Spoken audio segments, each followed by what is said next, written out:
한 뒤를 마셔서 일단 뒤가 뼈를 힘들어요. 80%가 내가 먹는 사이에 그 사과 안 적었다면 나한테 말하는 거.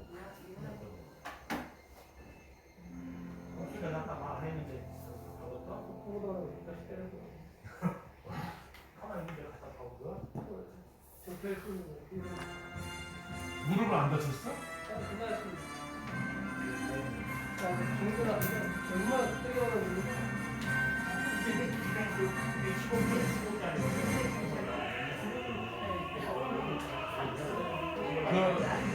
배집사, 내가 그 차가 당신을 때린 이유를 설명해 줄까?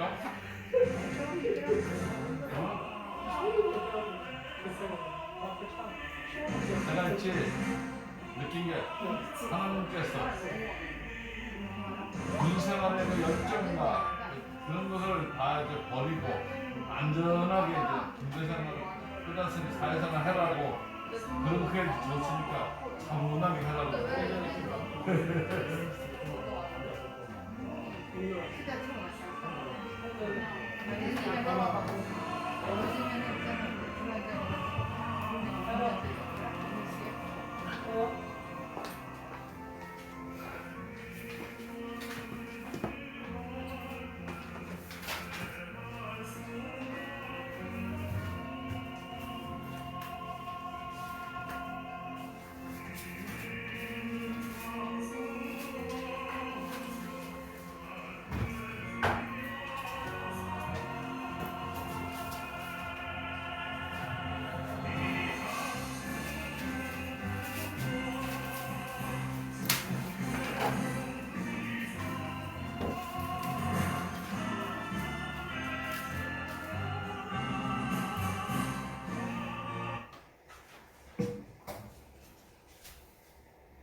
자리에서 일어나셔서 겸손한 마음으로 묵상 기도하심으로 9월 둘째 주일 예배를 성부와 성자와 성령의 이름으로 시작하겠습니다.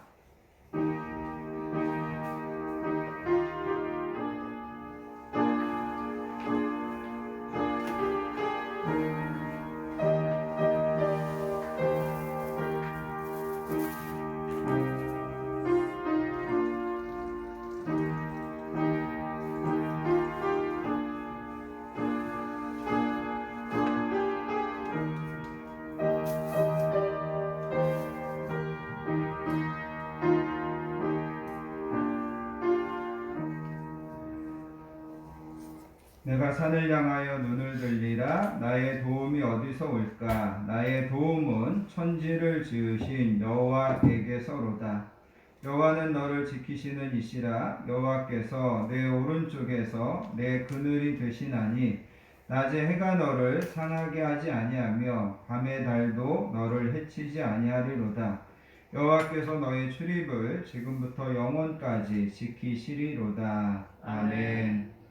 거룩하시고 은혜로우신 아버지 하나님 감사합니다. 지난 한 주간도 하나님의 은혜와 하나님의 보호하심 안에 저희들을 평안하게 살게 하신 것을 감사합니다. 오늘도 분주했던 한 주간의 일상에서 벗어나 하나님 앞에 나와 우리의 마음과 생각을 구별하여 이 시간 찬양하며 예배로 나아가게 하여 주시니 감사합니다. 아멘. 하나님, 오늘도 건강한 교회에서 하나님의 사랑하는 자녀들이 드리는 이 예배를 기쁘게 받아주시고 이 시간 이곳에 임재하셔서 하늘의 신령한 복과 땅의 기름진 복을 저희들에게 풍성하게 허락해 주시기 원합니다. 아멘. 이 시간에도 우리의 눈이 은혜를 베푸시는 하나님의 손을 바라보게 하시고 우리의 귀가 하나님의 귀한 음성을 깨달아 알기에 귀 기울이는 시간 되게 해주시기 원합니다. 아멘. 이 예배를 통하여서 치유와 회복의 역사가 있게 해주시고 위로와 소망이 필요한 자들에게 하나님께서 세임과 능력을 공급해 주시는 예배 되게 해주시기 원합니다. 성령 하나님께서 모든 예배를 주관하여 주시고 우리의 마음과 생각을 온전히 예배와 말씀 듣는 데 집중할 수 있는 예배로 인도해 주시기 원합니다. 최고의 하나님께 최선의 것을 드려지는 예배되기를 소원하오며 우리를 사랑하여 주시는 예수님의 이름으로 간절히 기도하옵나이다. 아멘.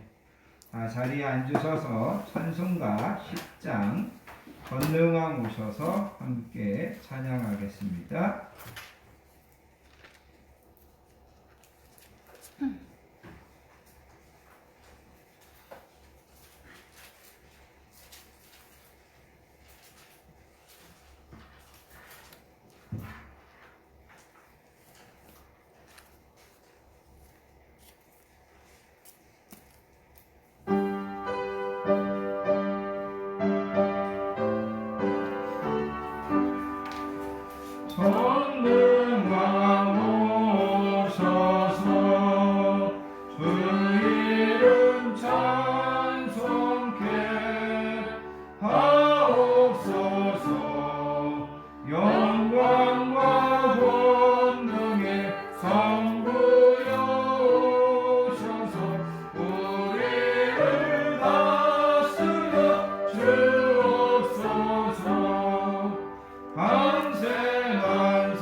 사도신경하심으로 우리의 신앙을 하나님께 고백드리겠습니다. 전능하사 천지를 만드신 하나님 아버지를 내가 믿사오며 그 외아들 우리 주 예수 그리스도를 믿사오니 이는 성령으로 잉태하사 동정녀 마리아에게 나시고 본디오 빌라도에게 고난을 받으사 십자가에 못 박혀 죽으시고 장사한 지 사흘 만에 죽은 자 가운데서 다시 살아나시며 하늘에 오르사 전능하신 하나님 우편에 앉아 계시다가 저리로서 산 자와 죽은 자를 심판하러 오시리라. 성령을 믿사오며 거룩한 공예와 성도가 서로 교통하는 것과 죄를 사하여 주시는 것과 몸이 다시 사는 것과 영원히 사는 것을 믿사옵나이다. 아멘. 이 시간 계속해서 하나님 아버지 앞에 참회와 고백의 기도를 드리겠습니다. 지난 한 주간 우리의 삶을 겸손하게 뒤돌아보기를 원합니다. 한 주를 살면서도 하나님의 말씀과 하나님의 뜻에 순종하여 살기보다 여전히 내 고집과 내 주장을 앞세워 살려고 있던 모습들이 있다면 이 시간 우리가 하나님 앞에 회개할 수 있기를 원합니다. 하나님은 너희의 모든 짐과 걱정과 염려를 나에게 맡겨라 말씀하셨는데 우리가 하나님께 맡기지 못하고 내 뜻대로 되지 않는 것들 때문에 낙심하고 원망하고 불평했던 모습이 있다면 그것도 이 시간 우리가 하나님 앞에 회개할 수 있기를 원합니다. 하나님은 오늘도 우리들을 은혜 주시려고 부르셨는데 아직도 내 안에 하나님의 그 은혜를 받지 못하는 하나님의 그 은혜를 방해하는 것들이 있다면 성령님께서 이 시간 그 모든 것들을 옮겨주시고 거두어 주셔서 하나님의 큰 은혜 받는 예배 되게 해달라고 겸손한 마음으로 참회와 고백의 기도를 하나님 아버지 앞에 드리시겠습니다. 하나님 아버지 감사합니다. 오늘도 저희들을 하나님의 전으로 불러주셔서 감사합니다. 예배할 수 있는 마음, 예배하는 시간을 허락해 주셔서 감사합니다. 하나님 오늘도 특별히 이 부족한 종을 머리끝에서 발끝까지 성령님께서 조명하여 주시기 원합니다. 내 안에 한 주간 살아가면서 거짓됐던 것들이나 아니면 잘못됐던 것이 있었다면 하나님 이 시간 하나님 앞에 내려놓고 회개하게 해주시기 원합니다. 하나님의 은혜를 방해하거나 하나님께서 은혜 주시는데 나를 막고 있는 것들이 있다면 하나님 모든 것들을 물리쳐 주시기를 원합니다. 이 시간에도 무엇보다도 겸손한 마음으로 하나님을 만나고 하나님 앞에 고백하기 원합니다. 진실한 마음을 주시고 그냥 진실한 마음으로 오늘 하나님 앞에 예배하고 하나님 앞에 나아가는 이 부족한 종들에게 해주시기 원합니다. 오늘도 예배와 말씀 가운데 은혜 주시고 사용하여 주시기를 소원하오며 우리를 사랑하여 주시는 예수님의 이름으로 간절히 기도하옵나이다. 아멘. 사랑과 공유를 풍성하신 아버지 하나님 감사합니다. 오늘도 저희들을 세상에서 구별하여서 예배의 자리로 불러주시고 하나님을 만나고 하나님 앞에 예배할 수 있는 마음을 저희들에게 허락하여 주시니 감사합니다. 아멘. 이 시간에도 가장 겸손한 마음으로 드리는 저희들의 이 참회의 기도를 하나님께서 기쁘게 받아주시는 줄 믿습니다. 아멘. 하나님께서는 우리에게 항상 너희는 거룩하라 말씀하셨건만 우리는 여전히 세상과 타협하고 세상에서 구별되어 살아가지 못했던 모습을 하나님 용서해 주시기 원합니다. 예수님은 우리에게 너희는 세상의 빛이 되고 소금이 되라 하셨건만 맛을 잃어버린 자로 하나님 아버지 앞에서 살았던 모습을 하나님 앞에 부끄러워하고 회개하오니 저희들을 용서하여 주시기 원합니다. 아멘. 하나님과 재물을 겸하여 섬길 수 없다고 분명히 말씀하셨건만 여전히 두 주인을 섬기려고 애썼던 모습들이 있다면 하나님 용서해 주시기 원합니다. 예수님께서 나의 주인 되어 주시고 예수님께서 인도하여 주시는 대로 순종해야 됨에도 불구하고 여전히 내가 내 인생의 주인 되어서 내 감정과 내 계획들을 고집하려고 했던 모습이 있다면 하나님 용서해 주시기 원합니다. 내 염려와 근심과 감정과 욕심까지도 십자가에 다 못 박아야 되는데 여전히 그런 것들에 끌려다니며 끊임없이 요동치는 파도처럼 살았던 저희들의 모습이 있다면 하나님 용서해 주시기 원합니다. 이 시간 저희들의 어리석음과 저희들의 믿음 없음을 회개하오니 저희들을 긍휼히 여겨주시고 십자가의 보혈로 새롭게 하여 주시기를 원합니다. 아멘. 하나님께서 구하시는 제사는 상한 심령이라 하나님이여 상하고 통회하는 마음을 주께서 멸시하지 아니하시리이다. 하나님이여 내 속에 정한 마음을 창조하시고 내 안에 정직한 영을 새롭게 하소서. 그러므로 이제 그리스도 예수 우리 주 안에 있는 자에게는 결코 정죄함이 없느니라. 아멘. 찬송가 521장 구원으로 인도하는 찬양하신 후에 신옥현 안수집사님 우리를 대표해서 기도 인도해 주시겠습니다.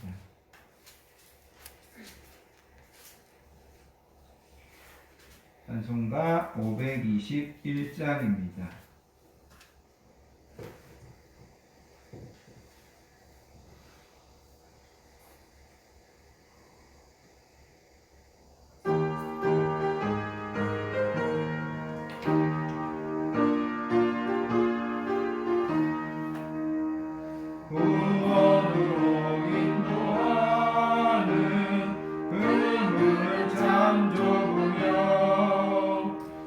영생으로 인도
기도하시겠습니다.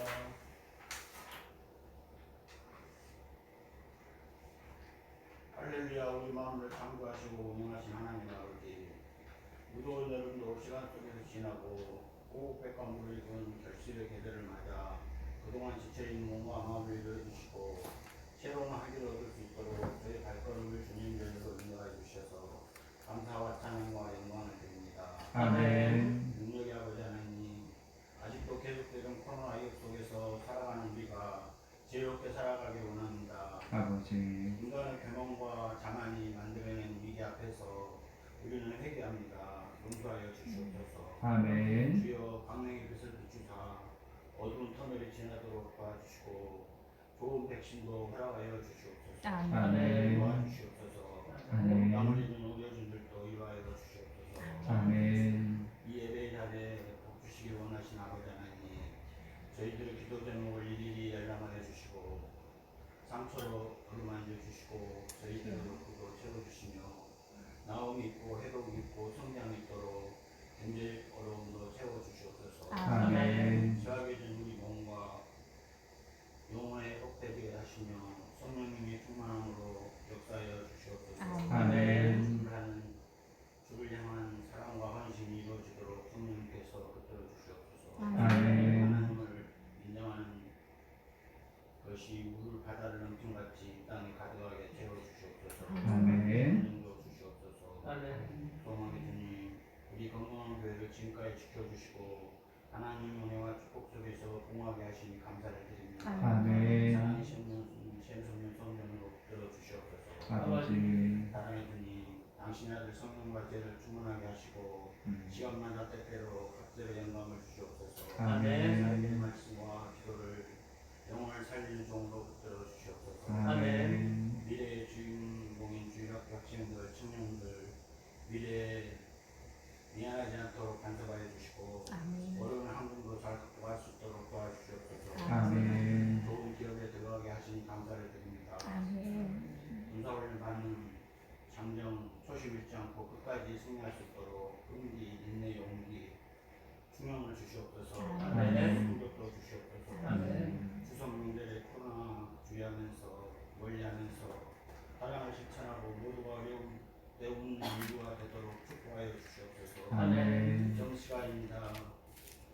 주님 홀로 영광 받으시고 마귀 사탄 틈타지 못하게 도와주시옵소서. 성상의 성령님께서 운행하실 것을 믿으며 늘 우리 등비에서 찬양으로 예배드리는 손길들 기억하여 주시고 문제에서 소리 없이 주님의 말씀 증거하실 선교사님들 일일이 안전 속에 사역 감당할 수 있도록 붙잡아 주시옵소서.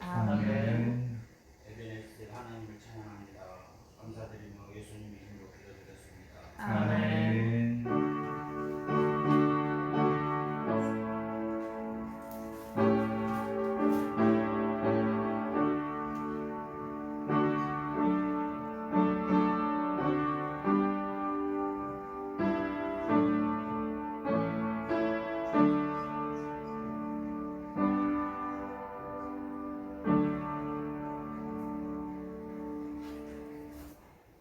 오늘 우리에게 주시는 하나님의 말씀은 신약성경 히브리서 11장 8절부터 12절까지 말씀입니다.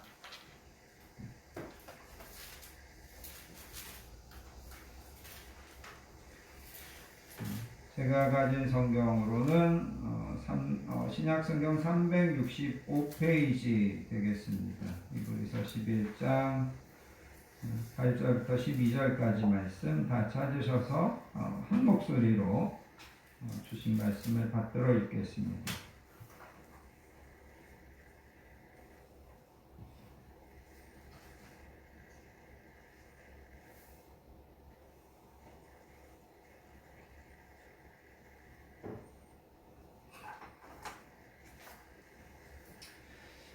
히브리서 11장 8절부터 12절까지 말씀 천천히 한 목소리로 받들어서 읽습니다.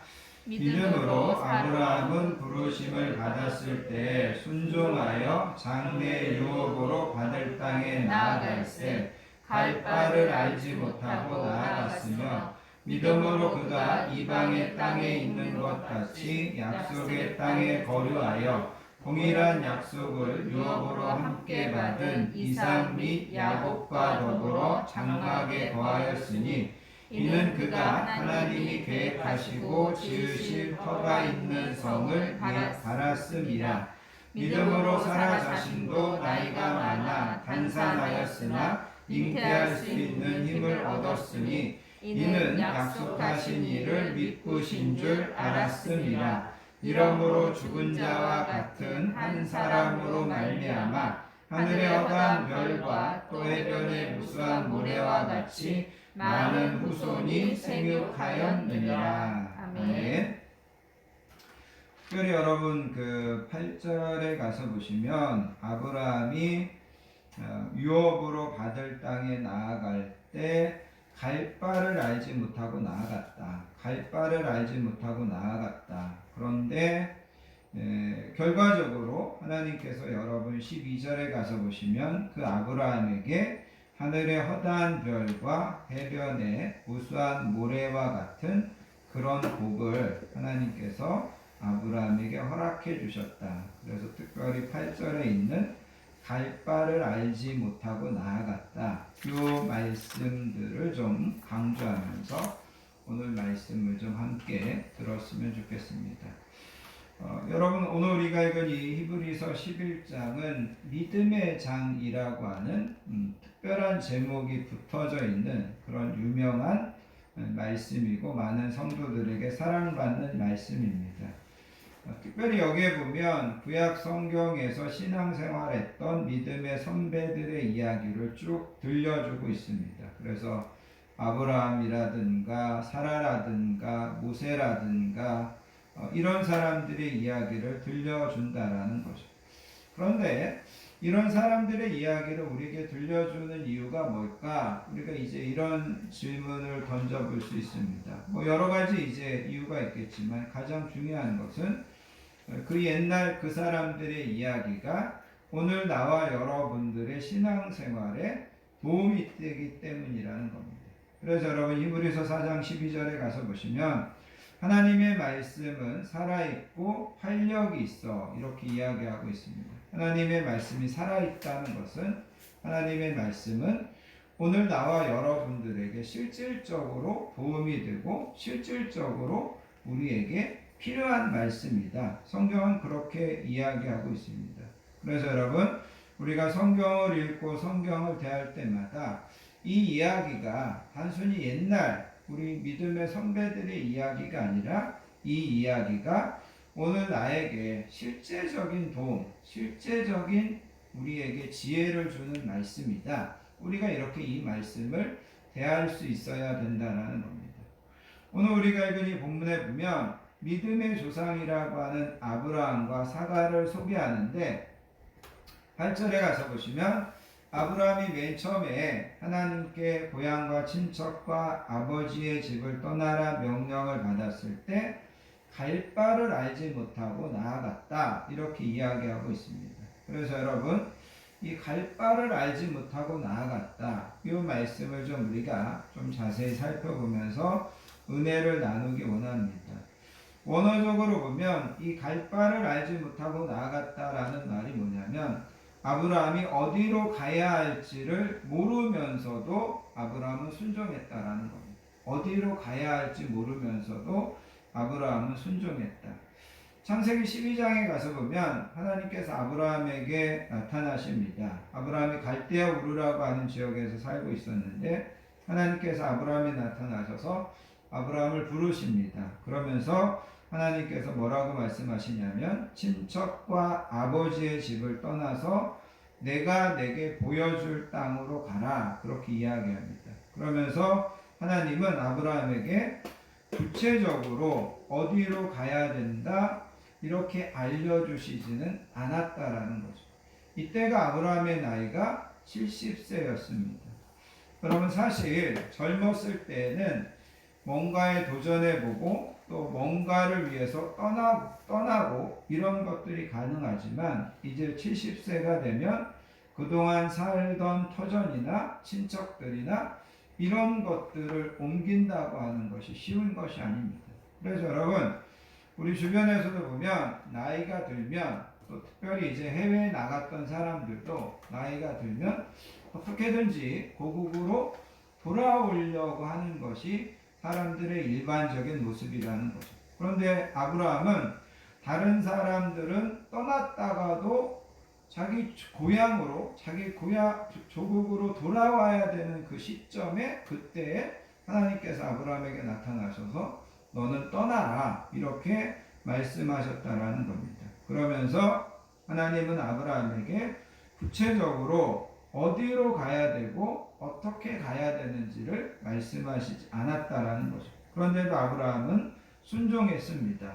갈 바를 알지 못하지만 하나님 앞에 나아갔습니다. 그리고 창세기 12장 5절에 가서 보시면 마침내 아브라함이 그렇게 해서 가나안 땅에 들어갔습니다.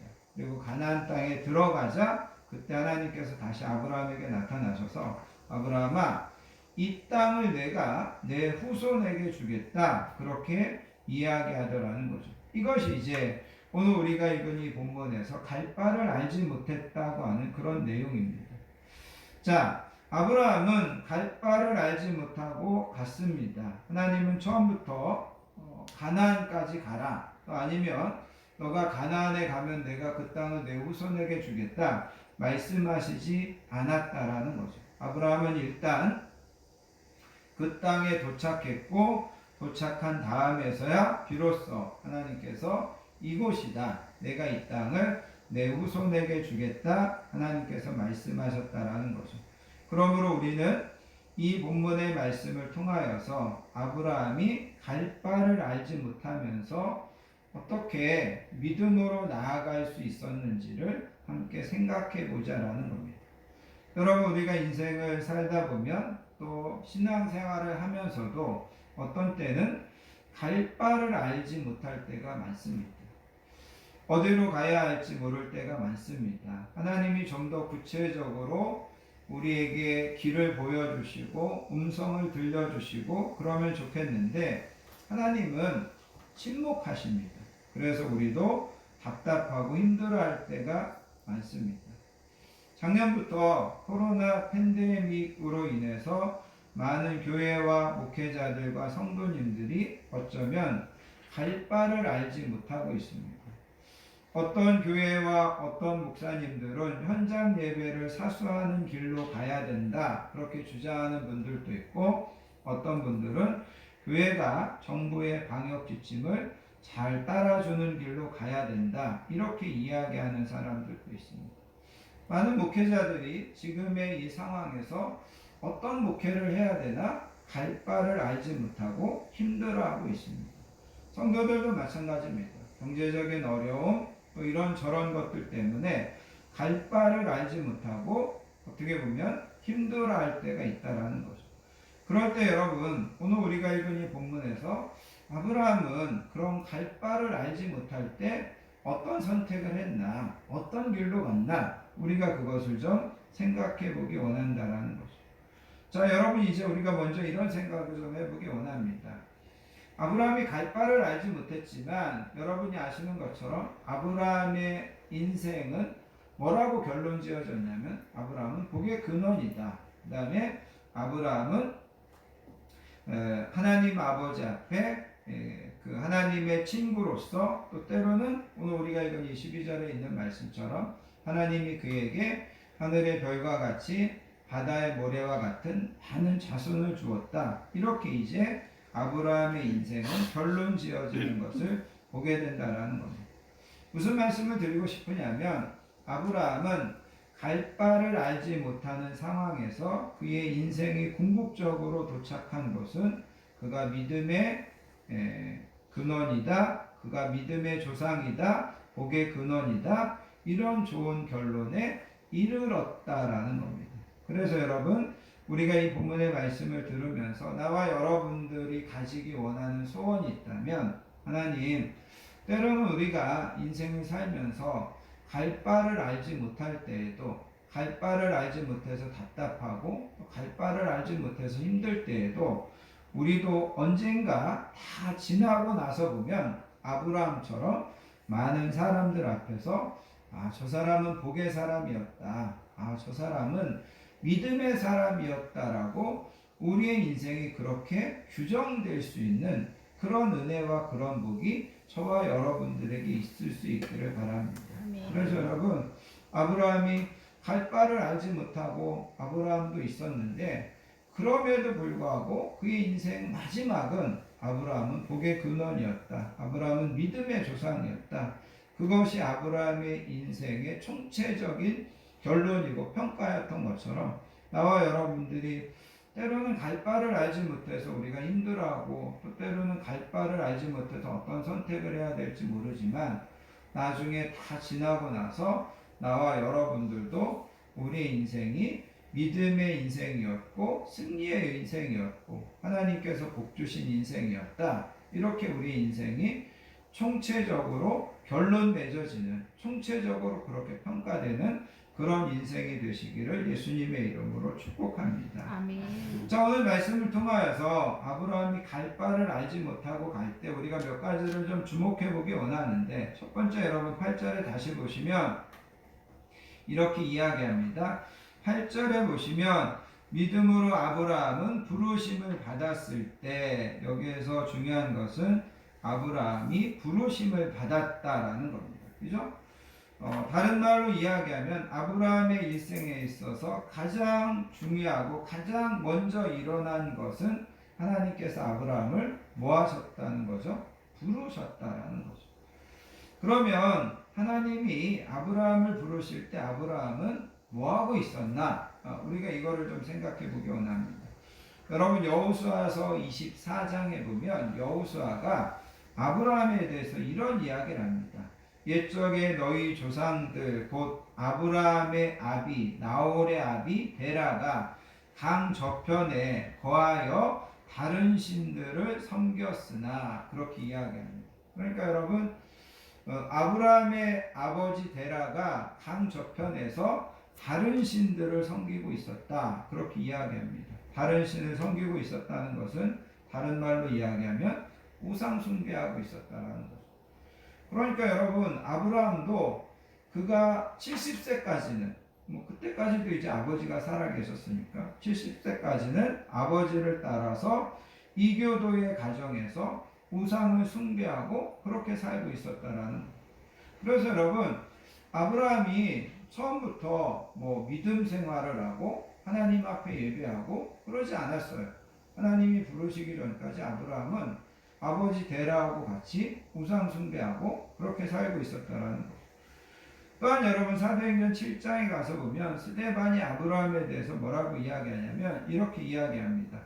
우리 조상 아브라함이 하란에 있기 전 메소포타미아에 있을 때 영광의 하나님이 그에게 보여. 여기에 보면 아브라함이 메소포타미아에 있을 때, 갈대 우르에 있을 때 영광의 하나님이 아브라함에게 보였다. 이렇게 이야기하고 있습니다. 그래서 여러분, 이 말은 뭐냐면 하나님께서 아브라함에게 나타나셔서 하나님의 영광을 아브라함에게 보여주셨다는 거예요.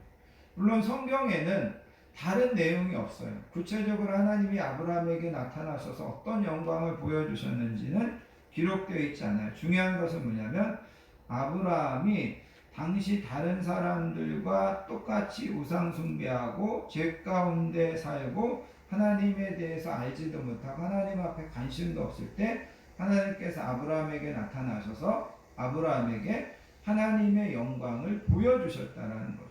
그리고 하나님께서 아브라함을 부르셨다라는 겁니다. 그러면서 이사야서 51장에서는 이사야 선지자가 아브라함에 대해서 이렇게 이야기합니다. 내가 부르고 그에게 복을 주어 창성케 하였느니라. 하나님께서 아브라함에게 뭐라고 이야기하냐면 내가 아브라함을 부르고 그에게 복을 주었고 그에게 창성케 했다. 하나님께서 그렇게 아브라함에게 이야기하더라는 거죠.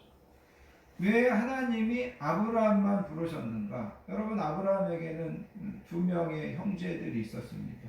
그리고 여러분, 아브라함에게는 친구들도 있었고 친척들도 많았습니다.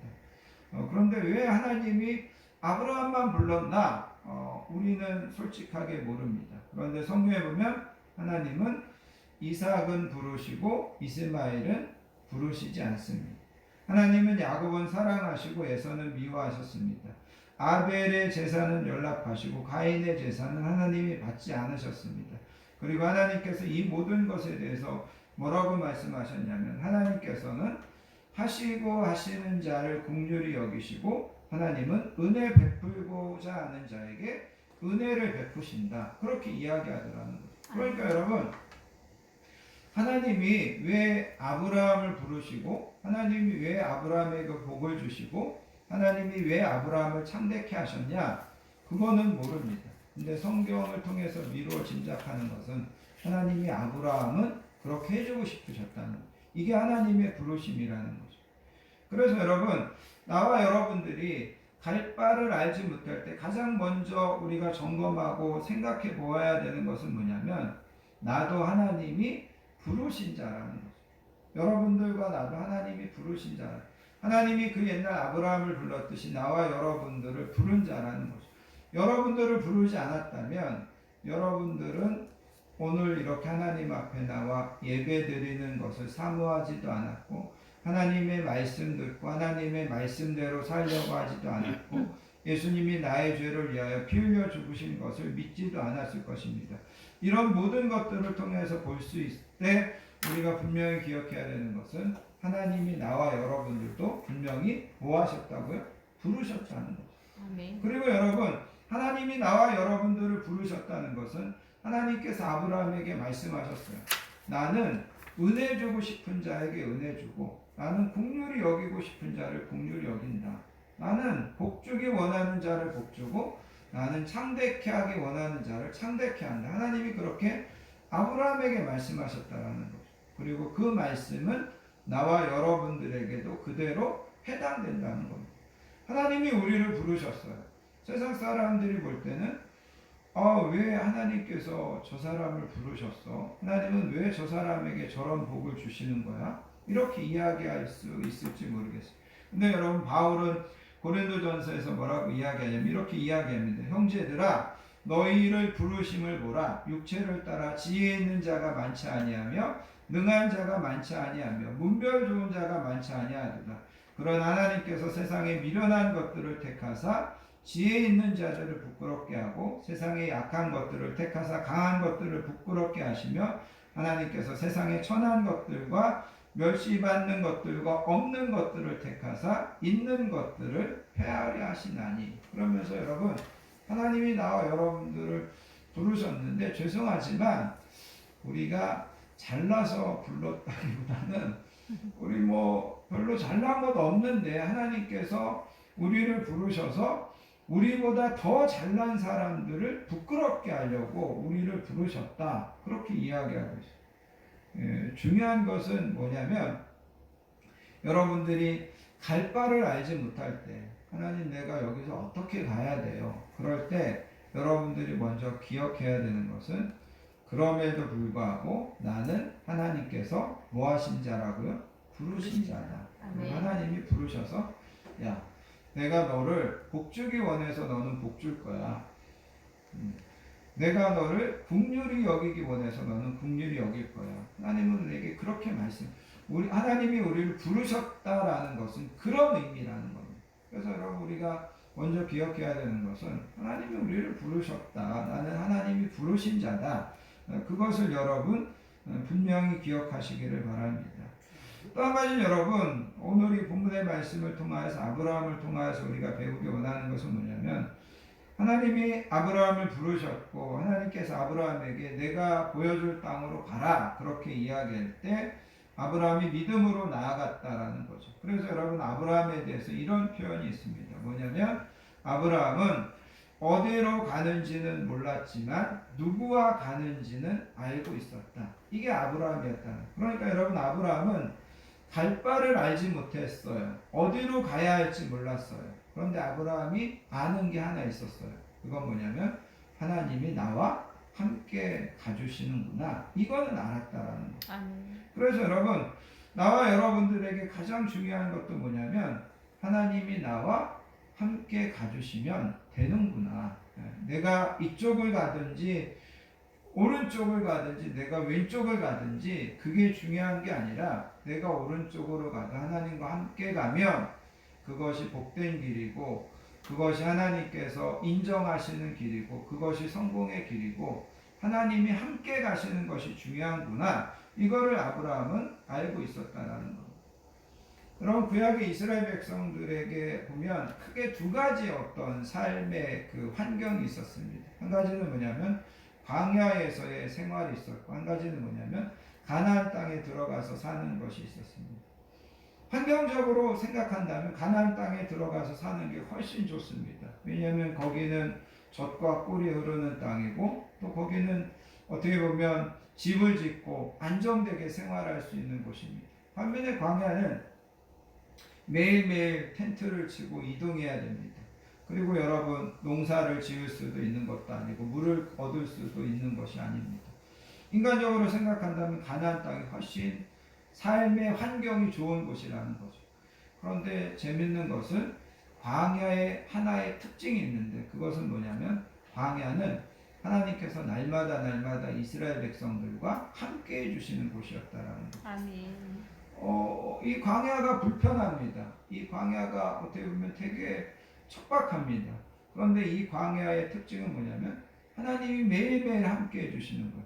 먹을 거 주시고 마실 물 주시고 고기도 주시고 이러면서 하나님이 함께 하시는 것을 가장 잘 경험할 수 있는 것이 광야 40년이었다라는 거예요. 아멘. 그럼 여러분 내가 갈 바를 알지 못할 때 이쪽으로 가면 내가 가나안 땅으로 가는 것 같아요.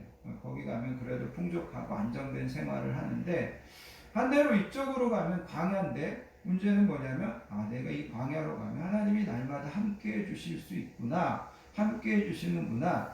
우리가 이런 것들을 가지고 있으면 우리가 무엇을 선택하겠느냐라는 거죠. 그러면 우리가 선택하는 것이 훨씬 쉬워진다라는 겁니다. 그래서 여러분 이 아브라함이 갈 바를 알지 못할 때 아브라함이 생각했던 것은 뭐냐면 내가 어디로 가야 되는지는 중요하지 않고 하나님이 나와 함께 가주시면 된다. 하나님이 나와 함께 가주시는 것이 가장 중요한 거다. 아브라함은 이거를 우리에게 지금 가르쳐주고 있다라는 겁니다. 또 한 가지 여러분 이 아브라함을 통해서 우리가 배우기 원하는 것은 뭐냐면 아브라함은 하나님과 함께 가면서 그 하나님이 누구신지를 알기 원했다라는 거죠. 그 하나님이 어떤 분이신지를 누구보다도 잘 알고 있었다라는 겁니다. 그래서 여러분 아브라함에게 있어서 그 하나님은 뭐냐면 다른 말로 이야기하면 자신이 만나는 어떤 사람이나 어떤 일도 나와 함께 가주시는 이 하나님보다는 강할 수 없다라는 그런 확신, 그런 믿음이 아브라함에게 있었다라는 겁니다. 여러분 아브라함이 갈 바를 알지 못하는데 하나님이 나와 함께 가주시면 된다. 그리고 좀 전에 이야기한 것처럼 그 하나님은 어떤 하나님이냐? 내가 지금부터 가면서 어떤 사람을 만나고 어떤 일을 만나도 나와 함께 하시는 이 하나님보다 강한 것은 아무것도 없다. 아브라함에게는 이런 믿음이 있었다는 거죠. 그래서 여러분 제가 오늘 이 본문의 말씀을 이렇게 준비하면서 이런 생각을 해봤습니다. 여러분 우리가 창세기 12장에 가서 보면 아브라함이 이제 그 가나안 땅에 가서 있다가 흉년을 만나서 애굽에 내려가잖아요. 애굽에 내려가서 이 아브라함이 조금 비겁한 짓을 하잖아요. 자기 아내한테 이제부터 당신이 내 아내라고 하지 말고 내 누이라고 해라. 그러면서 이제 애굽에 내려간다는 거죠. 그래서 애굽 왕이 그 사라를 보고 예뻐가지고 궁으로 들여서 이제 자기 아내를 삼으려고 하는데 하나님께서 그거를 막아주셔요. 그죠? 하나님께서 그거를 막아주셔요. 그래서 저는 지금까지는 이거를 보면서 아브라함은 뭐 이렇게 못난 짓을 했나 그런 생각을 했다는 거죠. 근데 여러분 오늘 이 본문의 말씀과 연결시켜 보면 아브라함은 그가 어떤 일을 만나고 그가 어떤 사람을 만나도 그 사람은 하나님보다 절대 강할 수 없다는 그런 믿음이 있었기 때문에 애굽에 내려가서 그런 일들을 하면서도 아브라함이 담대할 수 있었던 것이 아닌가, 아브라함이 당당할 수 있었던 것이 아닌가 이런 생각을 했더라는 겁니다. 여러분 우리가 갈 바를 알지 못할 때 여러분들에게 다시 한번 말씀드리고 싶은 것은 하나님이 나와 함께 가시면 된다. 그리고 내가 갈 바를 알지 못할 때 나와 함께 하시는 그 하나님은 내가 어떤 사람을 만나고 어떤 일을 만나도 하나님보다 강한 것은 아무것도 없다. 그것을 여러분 기억하시기를 바랍니다. 그 하나님이 나와 함께 하시면, 그 하나님이 나와 함께가 주시면 조금 우리가 험난한 길로 가고 또 조금 힘든 길로 가도 상관없습니다. 여러분, 우리가 사도행전 27장에 가서 보시면 바울이 로마로 가면서 유라굴로 광풍을 만나더라는 거죠. 유라굴로 광풍을 만나지만 바울에게는 누가 함께하고 있었냐면 예수님이 함께하고 있었다라는 거예요. 그래서 여러분, 우리가 어떤 선택을 할 때, 갈 바를 알지 못할 때, 그럼에도 불구하고 하나님이 나와 함께 해주시고 그 하나님이 어떤 역경도 어떤 사람도 해결해 주시고 풀어 주실 거라는 것을 믿으면서 나아가면 우리의 나아가는 그 길이 승리의 길이 되고 우리의 나아가는 그 길이 하나님 아버지 앞에 복의 길이 될 수 있다는 것을 여러분 기억하시기를 바랍니다. 아멘. 결론적으로 여러분 이제 아브라함을 통해서 우리가 하나 더 생각해 보기 원하는 것은 뭐냐면 여러분 10절을 보시기 바랍니다. 10절에 보면 이는 그가 하나님이 계획하시고 지으실 터가 있는 성을 바랐음이라. 그래서 여기에 보면 아브라함이 성을 바라봤다 그렇게 이야기합니다. 그 다음에 여러분 16절에 가서 보시면 16절 끝부분에 가서 보시면 하나님께서 그들을 위하여 한 성을 예비하셨느니라 그렇게 이야기합니다. 이 말은 무슨 말이냐면 아브라함은 하나님께서 가나안 땅을 너희 후손들에게 주겠다 그렇게 이야기했는데 아브라함은 단지 땅이 자기들의 영원한 기업이 아니라 우리의 진짜 영원한 기업은 하늘에 있는 천국이다. 이거를 아브라함은 바라보았다는 거예요. 아브라함은 그때부터 하늘의 소망을 두고 살기 시작했다는 거예요. 그래서 가나안 땅에 들어가서 나그네로 살고 외국인으로 살고 그러면서 가나안 땅에서 아브라함이 그냥 장막 치고 살았다는 거예요. 여러분 사실 장막을 치고 산다는 것은 되게 위험합니다. 왜냐하면 도적대라든가 아니면 주변에 있는 사람들이 밤에 몰래 쳐들어와 가지고 아브라함에게 뭐 양도 많고 소도 많고 그러니까 그거 다 빼앗아 가면 누가 아브라함을 도와주겠어요? 이방인인데 객인데 혼자 들여와서 텐트 치고 사는데 밤에 사람들이 와가지고 그거 다 빼앗아 간다고 누가 도와주겠냐라는 거죠. 그런데 여러분 또 성경에 보면 아브라함이 여러분 성경에 보면 전쟁에 데리고 나갈 수 있는 종들이 남자 종들이 318명이 있었던 것을 보면 아브라함의 당시 집에 뭐 이런 여자 종들과 이런 사람들까지 다 합치면 500명이 넘는 식솔들이 아브라함과 같이 살고 있었다라는 거예요. 그러면 아브라함이 천막 치고 사는 것이 아니라 아브라함이 자기를 위해서 좋은 집을 지으려면 얼마든지 튼튼한 집을 지을 수 있었다라는 거예요. 성에 버금가는 그런 뭐 큰 집을 안전한 집을 지을 수 있었는데 아브라함이 그렇게 하지 않았다는 거죠. 왜 아브라함이 그렇게 하지 않았느냐? 아브라함은 하나님이 우리에게 이 땅에서 기업을 주신다고 하셨지만 그게 진짜 기업이 아니라 우리에게 진짜 바라보고 소망해야 될 것은 천국이다. 하나님께서 우리에게 주시는 영원한 기업은 거기에 있다. 아브라함은 그것을 바라보고 있었다라는 겁니다. 그래서 여러분 아브라함은 갈 바를 알지 못할 때 제가 여러분들에게 강조하고 싶은 것은 아브라함은 내가 최후에 도달할 곳, 내 궁극적인 목적지를 항상 점검했다라는 거예요. 이스라엘 백성들이 잘못한 것이 그거죠. 이스라엘 백성들이 가야 될 궁극적인 곳은 가나안 땅이었습니다.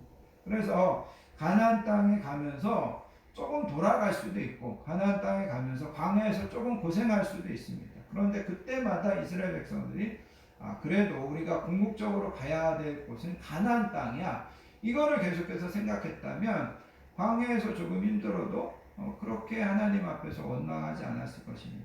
그런데 그들이 궁극적으로 도달해야 될 것을 바라보지 못하고 자꾸 그것을 눈에서 놓치니까 현실에서 바라보는 그 척박한 땅만 바라보고 하나님 앞에 원망하고 불평하더라는 겁니다. 여러분, 우리도 마찬가지라는 거죠. 나와 여러분들이 갈 바를 알지 못할 때 그래도 내가 최종적으로 도착해야 될 곳은 어딘가, 그래도 내가 최종적으로 대면해야 될 분은 누군가, 이거를 먼저 생각하시라는 거죠.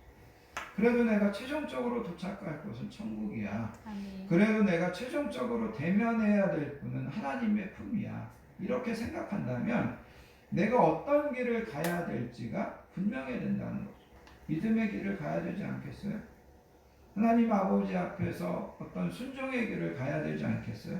그래서 여러분, 내가 최종적으로 서야 될 곳, 내가 최종적으로 대면해야 될 분이 누구인가, 거기에 초점을 맞춘다면 내가 가야 할 바를 알지 못할 때 그래도 내가 이쪽으로 가야 되는구나, 우리가 그런 선택을 하는데 큰 도움을 받을 수 있다. 아브라함은 우리에게 그것을 가르쳐주고 있다라는 겁니다. 아까 이야기한 것처럼 아브라함의 여정이 갈 바를 알지 못했고, 사실 또 여러분 성경에 보시는 것처럼 아브라함이 그 여정을 가면서 아브라함도 갈팡질팡했다는 거죠. 근데 아브라함을 성경은 마지막에 뭐라고 기록하냐면 그는 복의 근원이었고 그는 믿음의 조상이었다.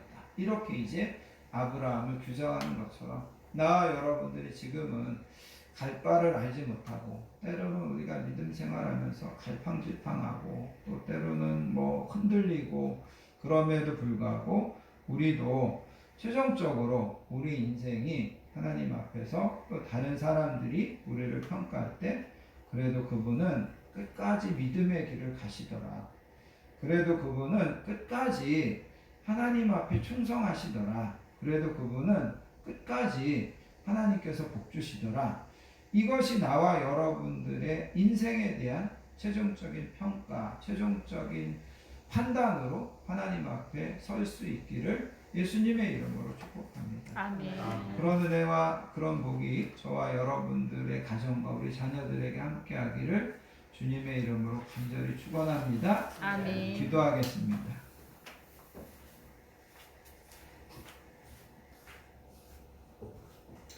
하나님 아버지 감사합니다. 오늘도 저희들을 하나님의 전호로 불러주시고 아브라함의 이야기를 통하여서 갈 바를 알지 못할 때 우리가 어떤 선택을 하고 어떤 길로 가야 되는지 아브라함을 통하여서 배우게 하여 주시니 감사합니다. 아브라함은 하나님이 그를 불렀습니다. 하나님이 그를 부르셔서 은혜 베풀고 그를 복주기로 작정하셨습니다. 하나님, 우리도 그런 자들입니다.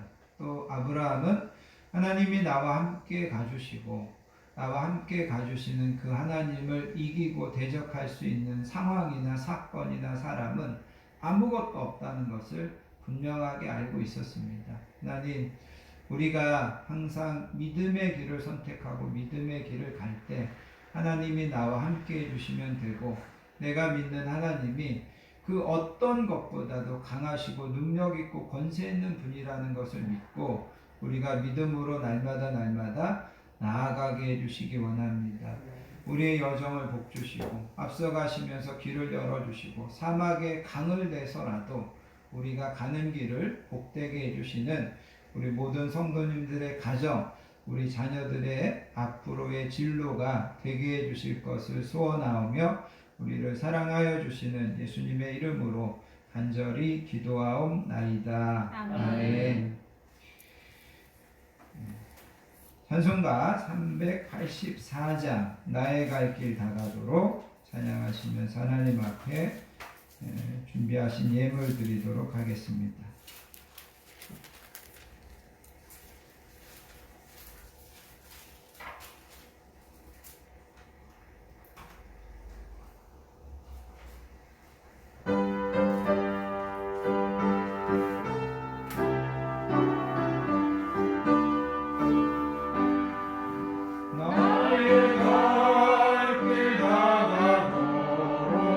예수 인도하시네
한 주도 건강하게 지켜주시고 평안함으로 인도해 주신 하나님의 은혜와 사랑에 감사드리며 오늘도 복되고 귀한 예배에 나오신 모든 분들을 예수님의 사랑으로 환영하고 축복합니다. 옆에 계신 분들하고 인사하겠습니다. 사랑합니다. 사랑합니다. 축복합니다. 사랑합니다. 영상으로 예배드리는 우리 성도님들, 우리 자녀들 환영하고 축복합니다. 우리 배집사님이 교통사고가 나셔서 잠깐 입원하셨다가 퇴원하셔서 오늘 예배 같이 참여하게 됐습니다. 감사드리고 하나님께서 더 건강하게 지켜주실 줄 믿습니다.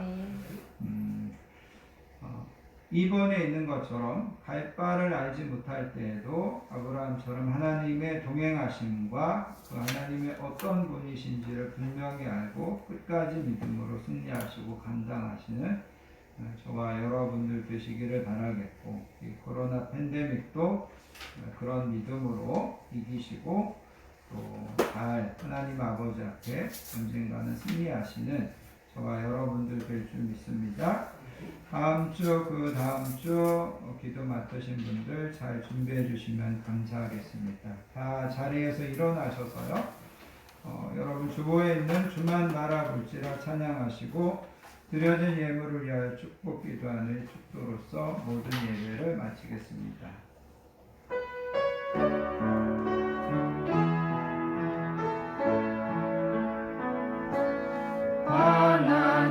하나님의 사랑을 사모하는 자, 하나님의 평안을 바라보는 자, 너의 모든 것 창조하신 우리 주님이 너를 얼마나 사랑하시는지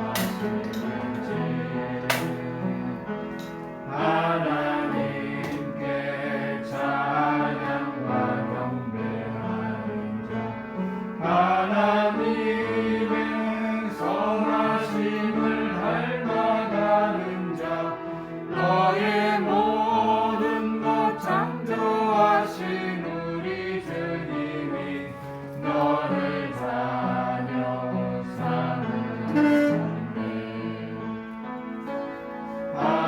하나님 사랑의 눈으로 너를 어느 때나 바라보시고 하나님 인자한 귀로서 언제나 너에게 기울이시니 어두움에 밝은 빛을 비춰주시고 너의 작은 신음에도 응답하시니 너는 어느 곳에 있든지 주를 향하고 주만 바라볼지라 주만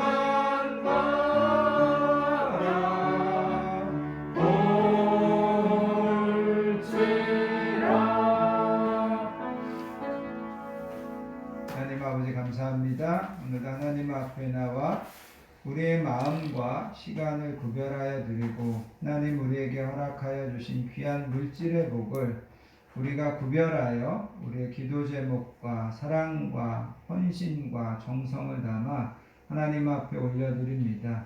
하나님 기쁘게 흠양하여 주시고 드려진 손길과 가정과 자녀들과 하는 일들 가운데 하나님께서 만배로 갚아주시고 하나님께서 형통하심의 복으로 채워주실 줄 믿습니다. 이제는 우리 주 예수 그리스도의 크신 은혜와 성부 하나님의 극진하신 사랑과 성령님의 내주하심 충만하심의 축복이 항상 하나님과 동행하고 그 하나님이 어떤 하나님이신지를 분명히 믿으며 그 하나님께서 우리의 인생을 궁극적으로 하나님께서 약속하신 그 영원한 나라로 인도하며 날마다 우리의 인생길을 복되게 이끌어주시는 소망 가운데 살기로 결단하는 사랑하는 모든 성도님들 머리머리 위에와 그의 가정과 자녀들 위해 우리 건강한 교회 위해 이 나라의 민족 위해 이제로부터 영원토록 함께 하시옵기를 간절히 축원하옵나이다. 아멘.